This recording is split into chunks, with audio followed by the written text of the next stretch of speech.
Okay, folks, James McCormick here with Digging History. We just did a live Facebook feed, and I was out. Today is February 27th, 2020, and went out and did a little digging in Barbersville, West Virginia. So, great day today. I'm really happy with the finds.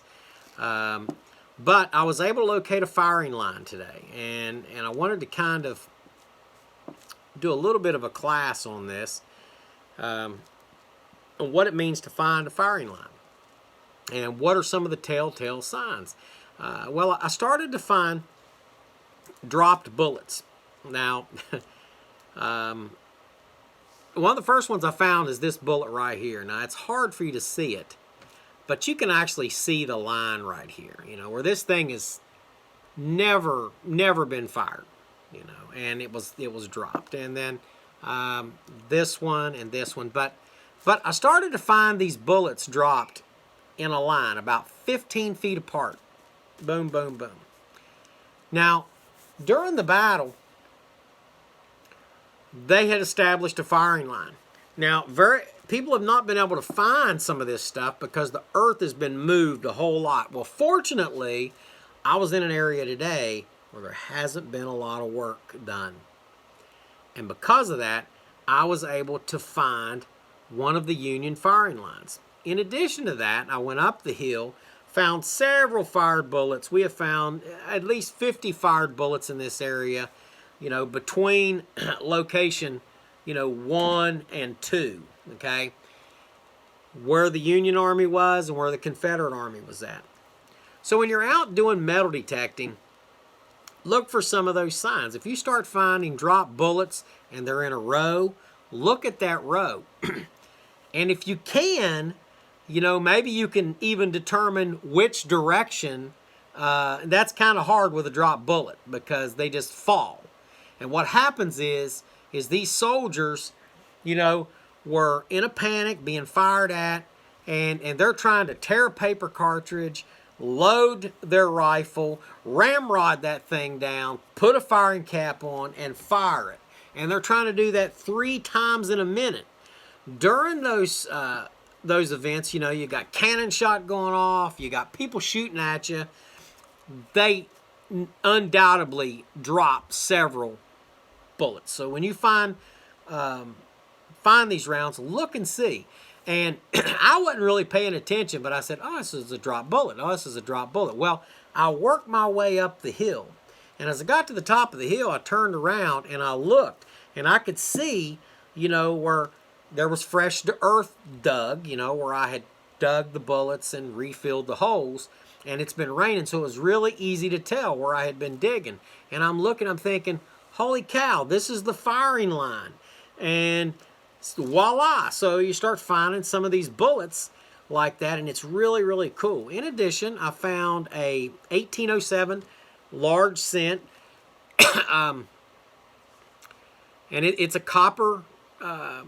It's a copper coin. It's got, you know, the Comet variety of Lady Liberty, and I've got a book that I have to use to identify these because some of these coins are pretty roached when you find them.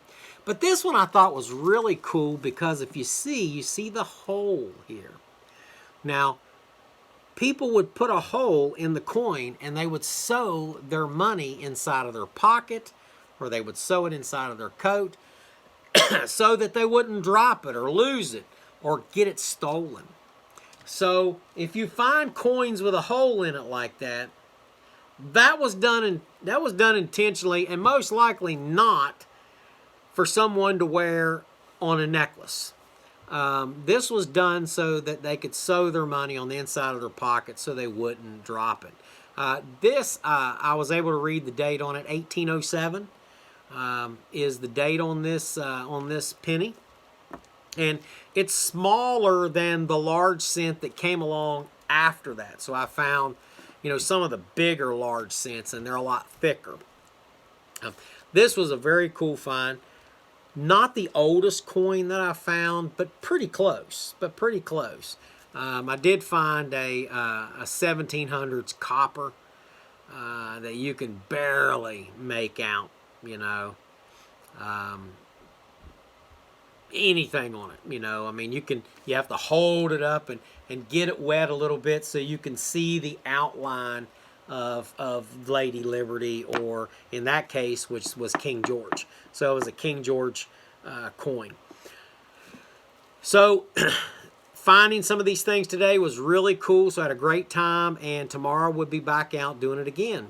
Found this as well. So if anybody knows what this is, I suspect that it could be some of the earlier versions of the shoulder scales.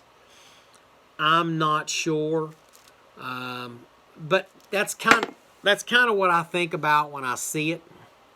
So if anybody can identify that, please let me know, and I'll have this video up on YouTube as soon as I get done recording it.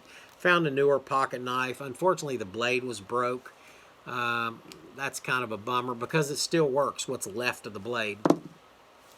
And then I found this little screw cap right here. It has a nice little design on it. So if anybody's familiar with that design, if you can tell what it is, it's a screw cap. So I'm thinking that it came off of, you know, maybe it could even been a small perfume bottle. Or a toothpick case or something like that. I'm not really sure. But 7 bullets today. 5 dropped 58 caliber bullets. 1 dropped 69 caliber bullet on the Confederate side.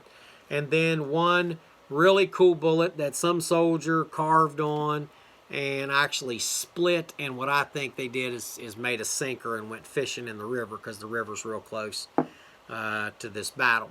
So the Battle of Barbersville, they had 2 battles there, July of 1861 and September of 1862, in and around the same area. So a lot of shots were fired.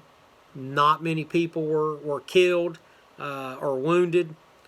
So it kind of is one of those battles that kind of gets lost in history. But we were able to find some cool things today, and the firing line, which we're going to go back and really hit that firing line hard tomorrow. So we'll probably find some plates and maybe a buckle or something like that. We found a few of those things out digging. So they're still out there. So if you're looking for a machine, I use a Fisher F75. Folks ask me, you know, what's the best machine? For me, the Fisher F75 works great for me. I know a lot of people that use Garrett. I don't have, you know, I've never used a Garrett, so I couldn't tell you. I've used Bounty Hunters. I've used, you know, which is made by the same company, First Texas, which also makes the Fisher. And the Fisher. And the Fisher works really, really good for me. It's a little pricey for some folks, about $900 to get yourself set up. But it comes with a real nice kit. It comes with a little shovel. Comes with a pin pointer. Probably one of the best pin pointers on the market is that red dot Fisher pin pointer. And you really need a pin pointer. It really speeds up the process of going out and finding these artifacts. And as always, you'll never find anything sitting on the couch. You got to get up, get moving, get engaged with life. Life's going to pass you by, and you're going to wake up one day and you're going to say, man, I missed it. Don't do that, you know. You know, I love digging. It is therapeutic for me, and my partner, Corbett Perkins, he finds a lot of great therapy from it. And we get a lot of great exercise, you know. I've lost 50-some pounds, you know, in the process of metal detecting. I have brought down blood pressure, you know, cholesterol, you know, all of that stuff has come down. My life is better. I feel like I'm in my 30s again, although I do get sore after these long days. But I'm putting in, you know, somewhere between, you know, 5, in some cases 10 miles out walking. So there's a lot of physical effort to it. So get checked out by the doctor before you go on some of this massive cross-country stuff like we do. We do extreme digging, folks. If you know, we're not in these fields walking. We're in Appalachia, baby, up and down the mountains, straight up and down. And we're finding the artifacts, and that's where they are. And during the American Civil War, if you can imagine fighting in July wearing all that wool clothing, you really gain a lot of respect for the soldiers on both sides of that war. So again, keep following us. Give us a like on YouTube, and share this video. Share this video. We want to, we're on the West Virginia Library channel as well. So we put out a show every month, and it runs throughout that month. So it's on television. We also share that on YouTube as well, so that you can have access to it and watch us on Digging History. Beth Garrigle is our producer. She puts that together and does a great job, and we are very thankful and blessed to have her. I'm also very thankful to Fisher for their support in making this happen, and also for making a great machine. I bought my machine, and my wife actually got it for me for a birthday present, and I didn't use it for a while, and then I started getting out and using it, and now she looks at me, she's like, "You're going digging again." And it's like, yep. So I get out and I do a lot of digging, and I love it. So, and you'll love it too. So, and you don't have to spend a lot of money on a machine. Go get you a couple, spend a couple of $100, get you a bounty hunter, get you a starter metal detector. And if you find out that you like it, then start setting aside money. Literally, folks, I find somewhere between $35 and $50 every month in change. I find it every month consistently. There was one month I found over $100 in change. I found a jar of silver coins, okay? I found 6 pounds of silver. Well, you go look at the price of silver per ounce and you do the math on that. You will eventually be able to buy you a good machine if you set your money to the side. Now, that doesn't mean you're not going to find a lot of junk. It doesn't mean that you're going to go out and not find anything. Some days you'll find nothing. You'll get skunked, but don't let that get you down. Remember, you're still getting exercise, and you're engaging in life. So, again, watch us, follow us, share us on the YouTube channel. Go to the West Virginia Library Commission, and also follow Fisher and First Texas. They have a YouTube channel as well, and some of our videos they're going to start loading up on there. And we're hoping that they can become a full-fledged sponsor as we navigate this and go forward. We're trying to pitch this to some of the major producers, the Smithsonian. We'd love to see us get a spot on any one of those, Smithsonian, History Channel, PBS, wherever. But we're very fortunate that we do have a television show right now in West Virginia, and you can get it online and enjoy it. We give out some pretty good advice, and I hope that you watch us and follow us and like us. And again, God bless each and every one of you. Have a great and wonderful day, and we will catch you next time on Digging History.